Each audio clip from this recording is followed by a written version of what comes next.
Right, good morning. I'm Craig Hammond and I'm Reader in Critical Pedagogies, Pedagogies and Critical Theory at Liverpool John Moores University. I'm also the Deputy Director of the LJMU Centre for Educational Research, and I'm going to be presenting today's podcast for CERES. So the title of the podcast today is The Virtues and Challenges of College-Based Higher Education. And joining me in the studio today is David Hayes. Hi, Dave. Thanks for inviting me, Craig. Thank you. So Dave is a lecturer in criminology at University Centre, Blackpool in the Fylde College. So good morning, Dave. Good morning. So do you want to briefly introduce yourself? How long have you been at Blackpool and the courses that you teach on? Okay. Really it's about 15 years continuous at University Centre, Blackpool. Teaching on a range of degrees, but primarily the crim degree, the criminology degree, and criminal justice, I should give it the correct title. But also, I've taught on various other degrees. The policing degree for my sins in recent times, I taught on that. But also the teacher ed programme as well. So I have taught on the teacher ed programme, which is quite unusual, really, being a level 7 qualification, but that's within the context of that dual sector institution that I work in. That's basically my profile. Brilliant. In terms of my teaching experience. Excellent. I should also add as well, I have done a few stints at Lancaster University as well. So it's not just, I haven't just been bound to Blackpool all this time. Yeah. Other things have been going on as well, which was a useful experience, which means I've not only been a college-based higher education practitioner, but I've also taught at a more traditional university there, Lancaster, which is an associate, the college is an associate to Lancaster. Just because I think on that Blackpool, so they've got foundation degree awarding powers, haven't they? They have. And am I right in thinking they've recently got themselves BDAP awarding powers as well? So the institution itself is currently constructing a multiversity. So quite a unique concept, I suppose, in the UK. They do say it's going to be an AI campus. Whatever that means. Wow, that's an ambitious claim. In terms of the possible fate of humanities, arts, social sciences, the direction of travel. I hate that expression, by the way. I've obviously kind of got that from the business people at the college. That's an interesting kind of development, really, the multiversity. And I think there is a danger, really, of the arts, humanities, and social sciences being neglected. With the over focus on STEM subjects, etc., which is of course the climate we're working in, this very neoliberal climate. Yeah. Okay, thanks. Well, a wealth of experience. So what I thought might be useful before we move on to pose some questions for you to consider in relation to college-based higher education. I thought it might be useful to give a brief context, for colleagues that aren't as familiar with CBHE. So college-based higher education is degree-level provision that's delivered in further education colleges instead of universities, so therefore it's taught by college lecturers, such as yourself. Its student numbers and cohorts tend to be much smaller in size, certainly in comparison to some of the larger programmes, certainly here at JMU, for example. But I think importantly, as far as numbers are concerned, HESA, the Higher Education Statistics Agency, tell us that on average there's about 7% of the undergraduate population in the UK that are taught in FE colleges, so CBHE. Yeah. And Universities UK tell us that in 21-22 there were almost 1,735,000 undergraduates in the UK, which means that there's just over 120,000 undergraduate students currently being taught in FE colleges and college-based higher education. A significant number, and I think a relatively understood part of the little understood part of the sector. So to give us a flavour and insight into kind of typical college-based higher education, Dave's going to speak to us today about its students, its academic staff and the type of programmes, and in relation to that, the kind of challenges and virtues of that sector of provision. So first question, Dave, for you to consider. Yep. So CEDA the Staff and Educational Development Association states on its website that college-based HE is growing in volume and importance. I think the statistics challenge that, nevertheless. But it has its own characteristics, benefits and problems. So the first question, what do you see to be some of the main problems or challenges facing the college-based HE environment? I would say, firstly, there's a lack of understanding of the culture of HE. Obviously, it's a hybrid sector, isn't it? And I think often FE practices are being imposed on HE practitioners. And that really is this overemphasis on sort of managerialist objectives and imperatives. So the business model is particularly this word here, virulent in college-based higher education institutions. They've been more colonised, should we say, compared to the HEI institutions. But it's coming your way eventually. But there's a feeling within college-based higher education of people that really see themselves first and foremost as HE practitioners and whose teaching is informed by research, etc. They're feeling increasingly like they need to be leaving and seeking work elsewhere and feeling not appreciated really and misunderstood. But at the same time being fully aware that these business imperatives, the commercial logic is the only one in town. It's just a purely an economic rationality, and that's what we're dealing with on a day-to-day level, really. And it's not really conducive to research-informed practice, etc. But there are people within college-based higher education who are involved in research miraculously in their spare time. There's no time afforded to actually committing to research, and that is informing their practice.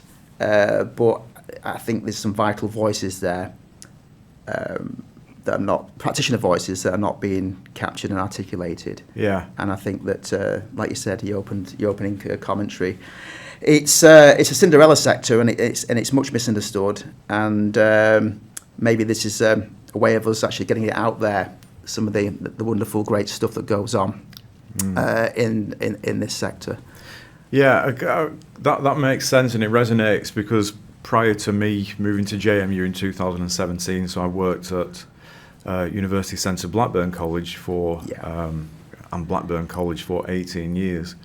And that was a common issue that we had to try to navigate and challenge as well. The kind of the expectation within the college that HE structures and practices and expectations were often stifled because the expectation was that they had to operate within FE, further education models, which very different purpose and kind of practices. I'll say that. I mean, there's no appreciation of the qualitative difference. So I was at a meeting on the other day, and I was saying, well, listen, you're trying to kind of quantify the kind of the productivity of staff using a kind of FE criteria, when really there's a qualitative difference here. And that applies to the teaching, learning and assessment on HE programs, but it really isn't recognised or understood. So there's that feeling of if you're a HE practitioner, your culturally and ideologically you're different to the neoliberal institution. Because you're an alien, really. And it's kind of odd because what tended to happen at Blackburn as well, and I'm sure this resonates across the sector, is that's actually ripe for kind of conflict within the workplace, because you've almost got your predominantly FE lecturers that kind of almost resentment builds from what they see to be preferential treatment. Whereas actually it's not preferential treatment, it's a very different type of provision, so it's that kind of lack of understanding. That's true, and I think for a practitioner to be expected to do HE and FE at the same time, well, that's a lot of work. But I've noticed as well that staff coming over from FE, often they're forced to come over to practice HE, and they soon realise that any preconceptions they had, in terms of it being an easy gig, soon challenged. But it's also important to understand as well that a lot of people historically, say the last 15 years that I've been teaching at the college, they didn't really see themselves as HE practitioners. Just at a certain period, they were kind of told, you know, you're going to have to teach HE. So they were very reluctant to embrace that. Yeah. And don't see themselves primarily as teachers, really, and not researchers as well. I mean, often it's said, your practice has to be research informed, but it's quite impossible, really, given the constraints and limitations, the structural constraints and limitations of working in that sector. Yeah. That all makes sense. It does. On that particular point, on average, how many hours a week would you say that college-based HE practitioners teach? Okay, I mean, it's over here about the word that's often bandied around is capacity. Are you up to capacity? So how many hours do the HE practitioners actually teach? You could be looking. I mean, recently you said to me it was eye-watering. I think that's my dissertation load was eye-watering. But you're looking at kind of between 15 and 20 hours teaching a week. I would say. But immediately, my bosses would sort of say, "Well, he's not working hard enough there. Let's utilise him in FE as well," sort of thing. Maybe he needs to be sent to other campuses so he's up to capacity, basically. Yeah. So I think that's more than ample commitment to be sort of teaching for those hours. I'm not quite sure how you see that, Craig. 15 to 20 hours. Well, it's an odd one because the programs that I've taught on since I've been in higher education, that is a high. That's a very high teaching load. However, there are courses within, not just to single out JMU, but other universities that do also have a high hourly, hours per week teaching load. For example, the teacher education courses, because students they're taught much more on teacher education, and also kind of maritime courses, which are taught across the year. Yeah. So they tend to attract a lot of teaching, but I think on the more kind of almost getting myself into trouble here, but the more traditional kind of HE degree courses, I think probably between 8 and 10 hours per week on average. Sure. Is an average sort of expected teaching load. So that's your contact time there. Yeah. I mean, I should mention as well. I mean, in terms of my dissertation commitments, I mean, I think I'm supervising at the moment, coming on 16, 17 dissertations, and these are 12,000 word epics. So basically, you did say to me recently that's an eye-watering amount, and but that's my workload there. Yeah. Again, there's no real understanding and appreciation of the amount of work that involves. Yeah. But then again, I suppose the nature of the college-based higher education delivery is it's smaller groups and it's more intensive, really, in terms of the supervisory role with dissertations. Yeah. I don't know how it works here at John Moores University, whether or not how hands-on it is, or whether you basically kind of like, they've got a title and off you go with the occasional supervision meeting. I know my undergraduate experience was, my supervisor used to run away on the corridor, which was for other reasons, though, because I was challenging. Well, at least you caught sight of it was quite a challenging student, but yeah. Well, by way of a comparison, I think in the School of Education, on average, we would have in the region of 5 undergraduate dissertations a year to supervise. And that's at the top end. Yeah, I'm not quite sure whether you have that expectation in terms of catering to the consumer or the client, because that's an important thing to say, that first and foremost. I mean, I know the student as consumer, student as producer, those models. I know that the student as consumer is all dominant, really, all prevailing, but it's particularly the case, really. In college-based higher education, that these are clients, these are consumers, and that's how the students see themselves as well. I mean, that's a result of government policy change. Yeah. It's kind of filtered down, and it's created this substantive culture, really, and that's predictable what's happened. But now it's reached a certain point whereby college-based higher education staff are in a kind of pincer movement, really. where you're working in a cost centre and you've got the imperatives of the business and your managers, etc., and they're kind of caught between, you and senior management. But basically, you're in this pincer between the managers, the senior management, and the students. So that makes it particularly stressful. And I know big shout out to Andrew Bowen. I know he's going to be a new clan. He's going to be delivering a session, part of the CERES seminar series, and that's about work-based stress. And I think he himself, he has a background from Burnley College, etc. Now he's at UCLan, so he'd be very appreciative of the stresses and strains of college-based higher education. But you're in that pincer, I like to call it a pincer movement, basically, and that's the experience you have every day in your institutional life. In CBHE. That's really useful. I just kind of pursuing another facet to that question, and I think we've kind of hinted at it so far.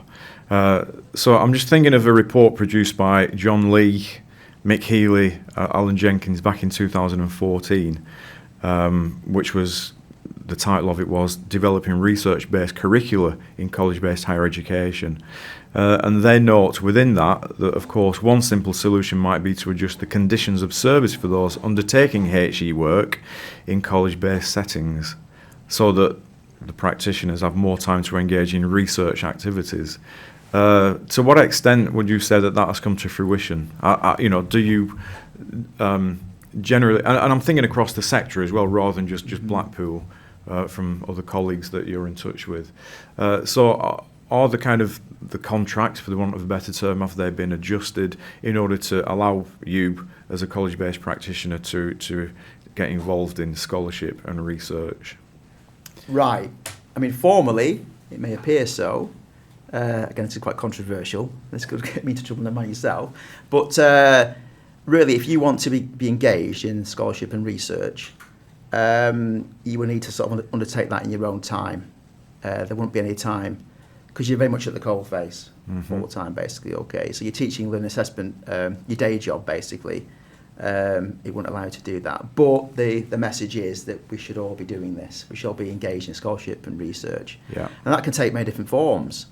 But in terms of attending conferences, writing papers, etc., which I'm involved in, that's unusual. I think it's unusual. And I think some of the work you've been doing with partner colleges shows that there isn't a research culture, really. There isn't a thriving research culture. In fact, there's a lot of hesitancy from staff and a lack of confidence, really.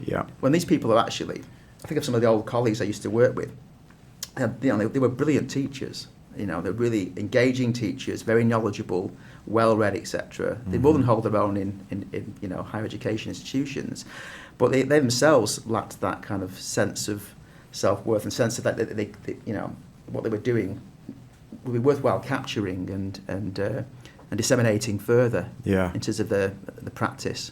And we could all learn across the all sectors from these things. But that's what I would say. So there's just a shout out again to some of the older colleagues who, some of them not longer with us, sort of thing. Who have, I know yourself at Blackburn, you had people that were mentoring you along the way. Absolutely. And I think that there really wasn't that push at the time to inform your teaching with scholarship. So that's been seen felt as a burden by some. But I think some of those guys were, would have enjoyed that in its truest sense, But at the moment, often it's paying lip service, I would say. I think it's a case of, I think they're just often paying lip service, not only to the student experience, but the staff experience as well. And this includes scholarship, research and activity. And I think that if you can tick a box that shows that's going on, that's fine. But in reality is... Well, I think, as you mentioned, so I'm involved with a number of FE colleges that deliver college-based higher education. And indeed, we're working with Blackpool and the Portobello Institute in Dublin. And there's a few other colleges that are interested in getting involved with CERES as part of this kind of college scholarship centre model. And as I kind of explore this as an idea and an initiative with senior managers at those colleges and indeed other colleges, there does seem to be an interest and if not a hunger and a recognition from senior managers that yes, this is exactly what we need. We need to bring in this type of ethos of scholarship and research and the structures and the systems that you've got in university. We need to kind of adapt them and implement them in the college-based context. So I think there is a recognition, maybe at the senior management level, and of course when I speak to colleagues such as yourself, lecturers in college-based HE, they recognise the importance of it. So I think there's definitely scope there to cross-fertilise and look at. Yeah. So not what I'm not saying, and what the initiative isn't about is imposing a university model onto colleges. It's not about that. It's about exchanging skills, ideas, and experience in order for that to catalyse maybe different developments in a college context. Because I think it's important to recognise that college-based HE provision is different to universities. It's not saying to colleges, "Oh, you need to become mini universities," which you can't. It's recognising the difference and creating systems to allow that difference to be developed and celebrated and cascaded. To kind of recognise the different practices and the excellent practice that takes place in colleges. Yeah, it may need people, academics, who are kind of well situated to speak to senior managers and actually kind of discuss ways in which they can develop this culture, which is different, like you say, to HEI, traditional HEI institutions. And so that's what it would need. So it's a significant role you would be playing there by going in. Because you hold status as an academic, whereby you go in and you'll be listened to by most institutions, if that makes sense in the context of what you've just been saying. Yeah, it does. I think that you can use that status in all kinds of ways to introduce all kinds of measures and practices which might be, beneficial for people working in that sector. Yeah. So you're very welcome if you use your status in that way, basically. Yeah. Well, I look forward to the invite, definitely. Okay, I think that's the first question nicely dealt with. So moving on to the second question then. So who tend to be typical college-based HE students, and how does the college-based HE environment support them? Right, so you're looking really, I've been writing a paper recently, and I'm off to Bera this in September to deliver this paper, which I'm really looking forward to. Bera is the British Educational Research Association, for those listening who are not aware of that body. It's non-traditional students, as I call them in that paper. So the non-traditional students from non-traditional social backgrounds. Mm-hmm.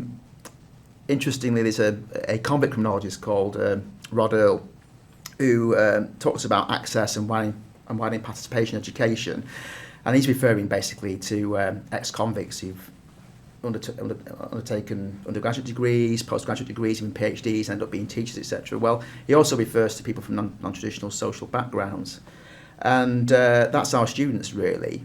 And he uses two terms. He uses the term communities of fate, people from communities of fate, and people from communities of choice. So traditionally, you'll have people from affluent middle-class backgrounds who will be your traditional students going to university. They're from communities of choice, so they can, in neoliberal terms, optimise themselves.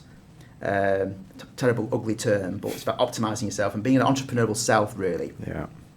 Whereas you've got the students that I have contact with who are basically facing those structural disadvantages, limitations and constraints to their choices, basically. And they're from communities of fate. Mm-hmm. So I like this distinction he makes between communities of fate and communities of choice. Yeah. And that's how I see these students. And they themselves are a range of backgrounds, a range of roles and responsibilities they have other than being a student. So we have to factor those things in, those qualitative factors, that contextual stuff, that contextual data, which is often not appreciated in a universe where it's all about absolute numerical data and these kinds of metrics, which is very, very evident in college-based higher education.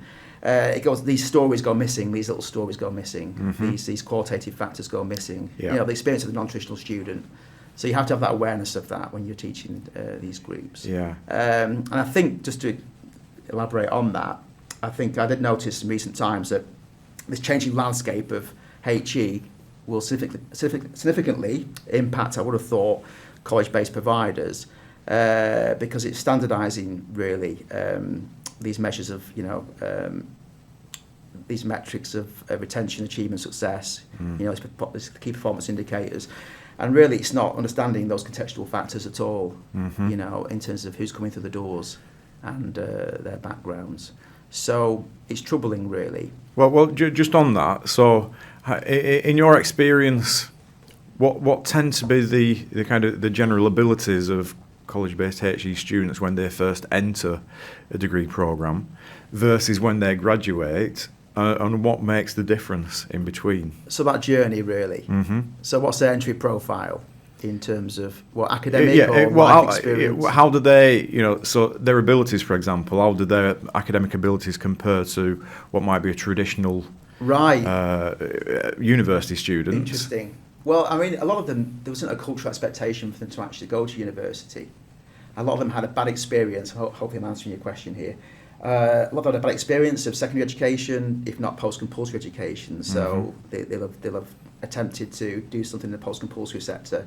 And they return to education. So there's lots of kind of anxiousness about that, really, in a sense of, can I do this, etc. Yeah. Am I capable of doing this? Try and tease some more at me with that if you can, Craig. I mean, I'm just thinking in terms of... Well, because I'm thinking, when, so my time at Blackburn in the university centre, Yeah. Again, as you've pointed out, so the cohorts tend to be small. So on average, on the social science degree, we had about 15 students a year. Right. On average.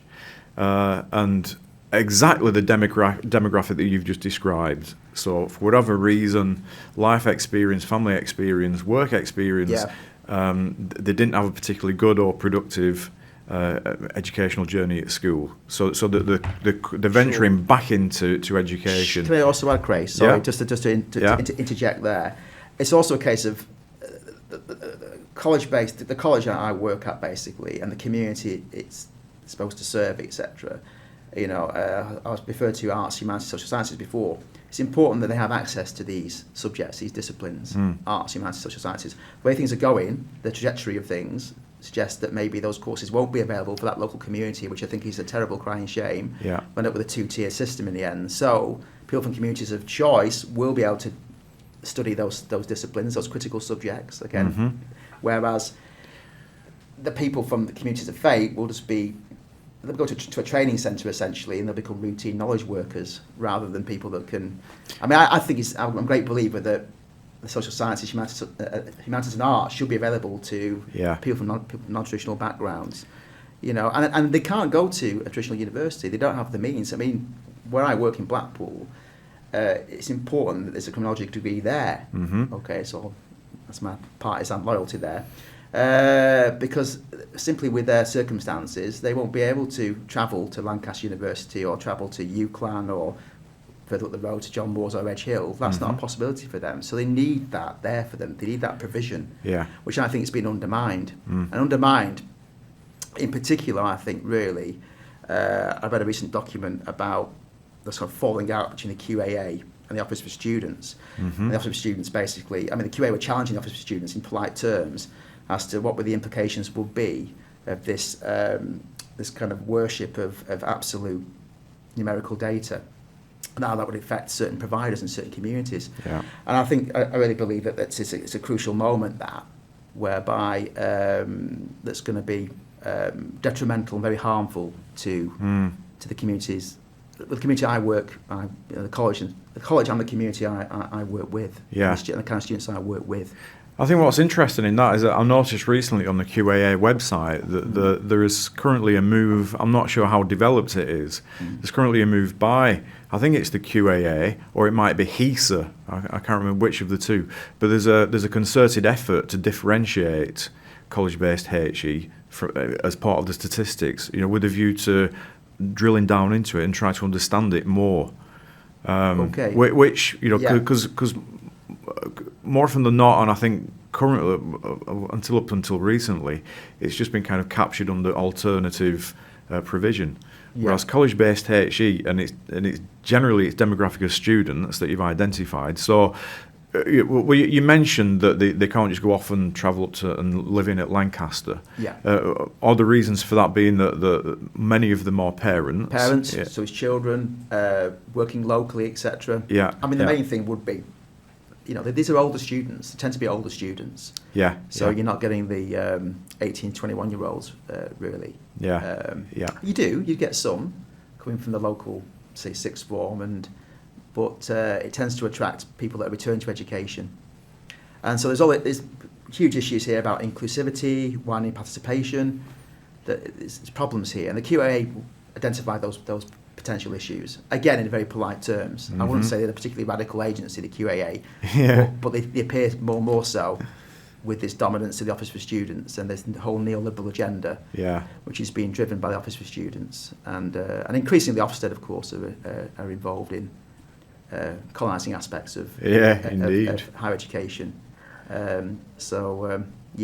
This juggernaut continues, this neoliberal, going back to Rod Earl's work, he calls it a neoliberal juggernaut. And it goes back to the Brown Report. Was it 2010, the Brown Report, and the beginning really of this imposition of this ideology, this neoliberalism, the great evil, so to speak, which has firmly colonised college-based higher education and coming to a university near you soon.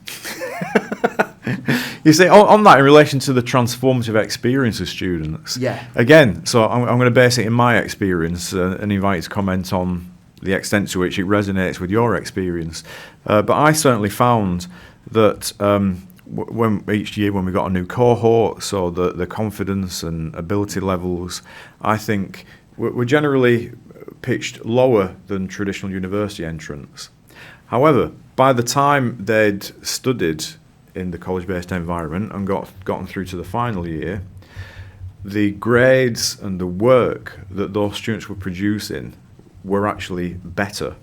So when they first started off, the skills level were probably lower than traditional university entrants. By the time they got to the level 6 and graduating, their dissertations, etc., the work that the college-based HE students were producing was excellent and to a large extent excelled and actually was of a higher calibre than university students graduating at that time. Do you think that's something to do with perhaps, obviously traditionally you've got the lecture seminar format, so I was at Lancaster.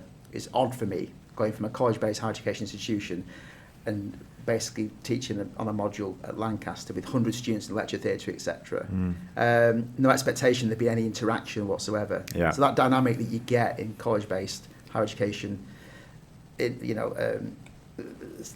institutions is missing really from that. So obviously I know it's been challenged these days an awful lot, this model of lecture, so the 2-hour lecture where you're just walking up and down demonstrating your knowledge and, which is great, which I enjoyed just basically that's it, you're just there for 2 hours and you talk and you lecture and you know your stuff.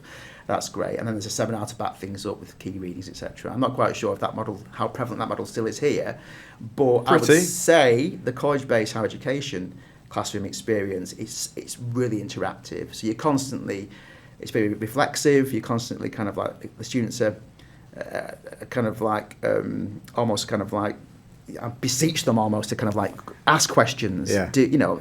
Nothing, I don't feel challenged by that. It's productive. It's great, and I think that's what builds their confidence and also builds them academically as well. To the point by the end of the programme, they're producing some of the highest quality work compared to maybe. Well, this is what my external examiners tell me anyway. That basically the work not only compares strongly with with the work he's seen from higher education institutions, it's much better. So we're actually producing some very, very high quality students, and coming from a starting position and a starting place, like I say, from communities of faith, and they won't have that confidence and belief, and yet it builds. But also academically, they become very, very strong.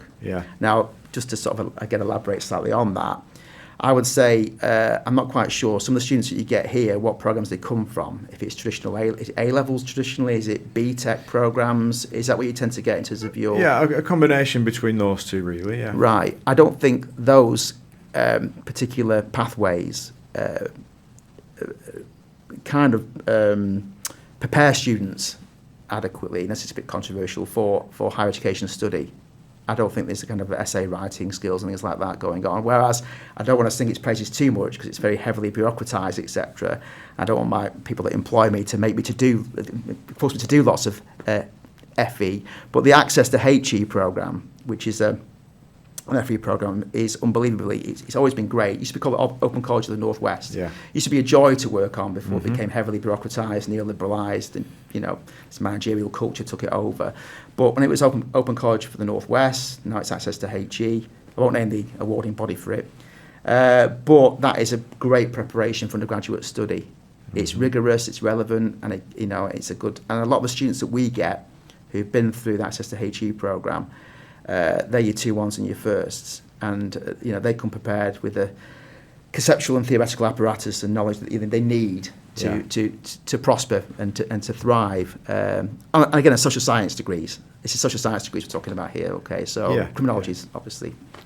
Who is our audience for this? Is it just a general audience or is it an academic audience? It's social science is there. So which I always have been disparaged to some extent. I mean, I think the view of arts, humanities, and social sciences is where's a utility in that.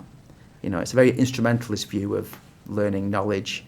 I think this commodification of knowledge and learning, etc., is very strong in college-based higher education. Yeah. I don't think, like you and I, when we studied, I may mention now, when we studied, etc., we had a sort of degree of freedom.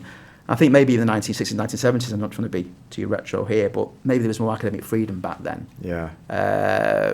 For people from non-traditional backgrounds, you could, it was more open to, but now it's you have to be instrumentalist about it, and the students increasingly are more instrumentalist. Yeah. And they are more like a consumer. What use value is this knowledge you're teaching me? Mm-hmm. Now, I don't get too much of that because there's a respect that's generated there, and the students do see themselves, I would say, predominantly as producers of knowledge and co-producers of knowledge and co-creators of knowledge in the FE environment. But I've created that culture within them small groups. Well, I think that is it's a really important and a really important feature of college-based HE, because of the smaller numbers and the amount of time that you spend with those groups in the kind of classroom, for want of a better term, setting. There's really important kind of academic nurturing and kind of building confidence, but also facilitating, like you said, through creating a kind of an engaging, what's the term? An engaging exchange between the lecturer and the students, and get them to ask questions and really explore their own kind of knowledge base and develop that. That's the really, I think, the really essential skills, which in a large kind of lecture theatre based context, it is impossible to do. Yeah, absolutely. And we do at LGMU. We have a range of, we do have a smaller seminar and the smaller kind of option module sizes. So we do that. But I think the concentrated approach that you are allowed to kind of roll out and develop in a college-based context, I think, is really powerful. And the way that actually ultimately transforms and changes lives. Yeah. I mean, that model could be extended across to HEI institutions. It could. I mean, get rid of this traditional lecture seminar thing and just have it like that, small group sizes. But of course, in our place, our place. Here we go. We've been told 18 students. If we don't have 8, you referred to 15 students before, didn't you? From your experience at Blackburn, if we don't have 18, that's the number. Yeah. Because we're as a cost centre, we're kind of like the budget is not looking good at all. Then we're not going to run. The courses won't run. So it's quite open in terms of we get told how many thousands of pounds that we're under and how we have to compensate for this. Yeah. So you would currently in college-based higher education, if HE hasn't recruited, then staff will be forced to do level 2 and level 3 programmes. They'll be told to go and teach on those and try to bring more students in. The word pipeline is used, but not only as a pipeline to going on to undergraduate programmes, but primarily just to put the money back there. Mm-hmm. So about 10 years ago, but we started to have kind of our sort of college leaders would basically show us, it's very transparent, this is how much we're down, this is how much, these are the budgets, this kind of talk. It was never known before. Mm-hmm. It was like you could carry on just with your own little culture and being an academic within CBHE. and this wouldn't impinge upon you at all. But now it's be all and end all. So, yeah, significant changes, and I know it's across the board, but it's particularly virulent in college-based higher education right now. There's those pressures, economic pressures. Okay, brilliant. So that's the typical student demographic nicely covered. So moving on to the third question, and we've already touched on some of these areas of advantage or virtue, for the want of a better term. So third question, what do you see to be some of the main virtues or advantages of college-based HE provision and its environment? As I say, we've touched on some of them, but any others to add? Well, I mean, with my social background, I do enjoy that. I can see these students. I can see myself, really. I can see there in some ways, even though maybe I'm different in many different ways. But the thing is, it is enjoyable teaching students from these non-traditional backgrounds. So that is very much a virtue of it. Yeah. Yeah. How, out of interest, how much freedom do you have to kind of innovate in a pedagogic or curricular sense? Okay, so you're referring here to academic freedom. Yes. So when I'm in the class, when I close that door in the classroom, myself have that autonomy, that critical autonomy. When I close that door, that's it. Yeah. You know, as far as I'm concerned. And what happens there is not really understood. I don't think anyone would know what I was doing in there. It's almost like a HE culture. It is alien to the business people that are running these institutions. Yeah, it is. And so what you're doing in there, as long as it's bringing money in, not many questions will be asked. What about in relation to assessment as well?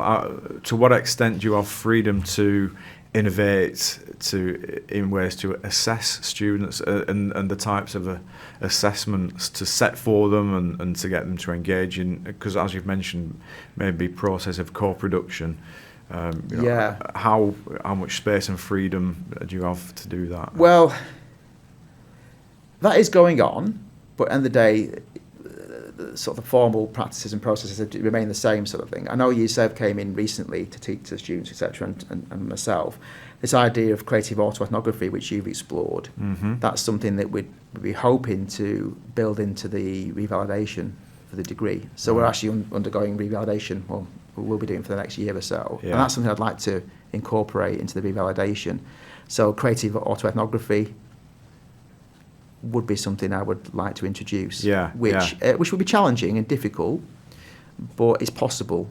Because the type of model that you work with, because there are different models across the CBHE context, so your courses are franchised, is that correct? Yeah. So which means that you write your own content and deliver your own content, whereas some of the universities have a more kind of detailed contractual relationship with the university, where the university will provide them with the materials and the assessments. Sure. So they literally do just deliver the material that's presented to them. But that's not the case for your context. No. The teaching learning assessment strategy, I would be authoring that. In fact, I did author it entirely last time round, which is another thing I should add as well. I mean, writing a whole degree on your own is quite something, which I have done.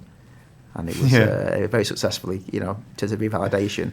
Whether I want to undertake that again, I don't know. In the private sector, I'll get paid a heaps of cash to do such a thing. But writing a whole degree on your own was quite something. Again, the appearance was that it was different voices going on, people writing various modules. And that was commented on by our associate university. They said basically, you can see the different voices going, but it was all me. Because criminology is very interdisciplinary. Well, it just is fundamentally interdisciplinary, and so there's psychology modules, law modules, and policy modules and theory modules, and I was able to kind of be involved in that architecture basically, which is very enjoyable academically, but also very very much a weekend thing. So all my weekends. Well, again, that takes us back to some of the earlier stuff, because that's really quite. A diverse skill set to be able to do it, to write a degree, because it takes us back to we've not really touched on that, but the idea of level 6-ness, because the one reason why it's important for HE teachers or lecturers to be engaged in research is that in order to deliver level 6 final year degree modules effectively, you've got to be aware of where knowledge is up to, within those respective disciplines and modules and subject areas. And the only way that you keep up to date with that is to be engaged in research and presenting at conferences and writing in journals, etc. Without a doubt, for that degree, which was mainly, it was a critical crim degree really, but critical pedagogy and awareness of critical pedagogy and incorporating aspects of that's so vital, So they did say at Lancaster that it read like a PhD. Well, actually, it was probably a PhD in the making there. But the thing is, to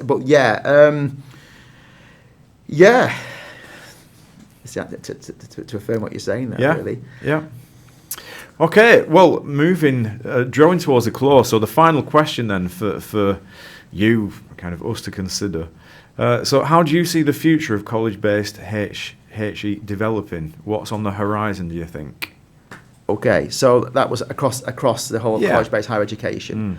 I think there's vital voices will be people that actually come from that background. So people like yourself and others that I know who've actually spent a lot of time in college-based higher education, but now are in traditional HEIs, if that's the right expression for these institutions. Then they've got a voice and they've got status now, like I said before, and maybe they can make a bit of a difference in terms of negotiating the situation with managers who might want to foster and promote a HE culture within FE colleges. Yeah. So that's obviously, I'm optimistic about that. You have to have some hope, don't you? And optimism. But the general trajectory really is a further extension and intensification of the business model, really, and business practices and those imperatives. So if you want to be bleak about it, then a dystopic vision would be, you can extrapolate from what's going on right now. In fact, not so much. We're going to end up in a situation whereby there'll be no future for the arts, humanities, social sciences, and these communities will be radically underserved by colleges, who I think have got responsibility to have that provision for people from non-traditional backgrounds, and that's the thing that I'm fighting for, really, and struggling for. It's social justice, effectively. Yeah. And I think there are issues here with the Office for Students approach, etc., and what's going on with the increasing neoliberalisation, whereby it's a radical injustice, really, to these communities. People deserve the right to be able to study these subjects, critical subjects, even though it seems sometimes the government doesn't want anyone to be critical anymore. And we have the context, of course, of the culture war, etc. And maybe it's not useful for working class people, a multi-heritage working class, to have this kind of, to be critical thinking and to be active in such a way. Because my students, when they leave as not only as personal change, personal developments, transformative journeys. It's an amazing thing, but it's also about them being activists as well. And getting out and trying to change the world and struggle for a social environmental justice, because that's at the heart of critical criminology. Really is, it's not a case of being armchair technicians in your ivory towers. It's about saying, well, this academic theory is linked to, it's theory research that's linked to policy practice and political struggle, because these institutions are heavily politicised. Often when I got meetings, they sort of say, "Oh, don't be political," but when it's already politicised, So really, you have to. Your role really is a kind of you're involved in counter hegemony, basically, in these institutions. That's what you're doing. So it's like you've got this alien ideology and culture, and you're resisting from within the institution, really. And that's your job. But if it brings numbers in, they won't question it, of course, because it makes money. Well, definitely. There's something in that. In relation to the College Scholarship Centre initiative that we are developing. How effective do you think that is likely to be? Kind of thinking short to medium term future, with a view to maybe trying to alter and tweak the internal scholarship culture for HE practitioners. Obviously, this is specific to Blackpool. how effective do you think that this is going to be? So the event in June you're referring to, and the whole partnership thing. Indeed, yeah. With Blackpool being a centre of ethnographic research, that's its identity. Yeah. So what are the prospects of this, do you think? I Yeah. just basically kind of... it'll be a hard struggle, a hard fight. Many people that want to engage with research just don't have the time and space to do so. I get that. And this is staff, or don't see themselves as being researchers. So it's about maybe agents on the ground and how they promote these things. So I've been actively involved in. I'm trying to build something almost under the radar. Yeah. So I'm not doing it in conjunction with the HE Directorate at my institution. In the past, there were scholarship and research people in the HE Directorate who I could converse with, and we could develop this together. That presence is no longer there anymore. It's just, there's a registrar and there's various other, but the academic side of it seems to have diminished somewhat. Yeah. And so it's about me within the institution developing these things independently and autonomously, and creating that from the ground up, basically. But I wouldn't be working together in partnership with the HE Directorate. But they might see some of the fruits of this, and that would be good for them in terms of marketing, promotion, and the perception of the institution. But I think it would involve me as a practitioner in there developing this. Yeah, because I think one of the reasons why I'm again still keen on developing that, not only with your institution but across as many institutions as practical as possible, is to try to facilitate those college-based practitioners, the people that do the stuff, sort of, creating a structure which enables them to promote and kind of equip themselves and upskill themselves, but also as they develop these innovative practices, to cascade them, because the kind of model that I've got in mind is almost compares to a university research centre model. So at JMU we have CERES, and then we've got the Centres for Educational Research at Lancaster, Edge Hill, all the universities. And in different ways we link in and cross-fertilise and we exchange ideas, and that's really powerful and productive. And that's one of the things that stood out for me when I first came to JMU. I thought if that type of model could be adapted within a college-based context, that could be it could become a powerful vehicle for engineering in a kind of step change kind of way, engineering change, important change within colleges. Absolutely. I know that some years ago there was a sort of nascent model of this, an emergent model of this. I think you were trying things out with Hugh Baird, if you don't mind me naming Hugh Baird there. So we did all meet up here, didn't we, at John Moore's? Yeah. And again, a lot of the people from Hugh Baird seemed very sort of quite nervous and hesitant about engaging in research, etc. Other people were more confident. It's a confidence thing, really, and people self-identifying as being researchers and their research informing their practice. I think it's great potential, massive potential. Yeah. You've got to dream, haven't you? You've got to have a vision. Indeed, yeah. So Leonard Cohen once said, a scheme is not a vision. There's lots of schemes around and very few visions. A scheme is not a vision. Yeah. Sorry, I just quoted Leonard Cohen. Well, that's not a bad point to finish off on, though. What a delightful point. Anyway, so many thanks, Dave. Thank you very much for inviting me. Enlightening and interesting. I suppose I should point out that this is our first CERES podcast venture. So hopefully there'll be many more. So congratulations on being the first CERES podcast. Thank you. I feel honoured. And hopefully I've faithfully represented my students and who I'm speaking for them, really. So, yeah. Great. Excellent. Thank you so much. Yeah, thanks.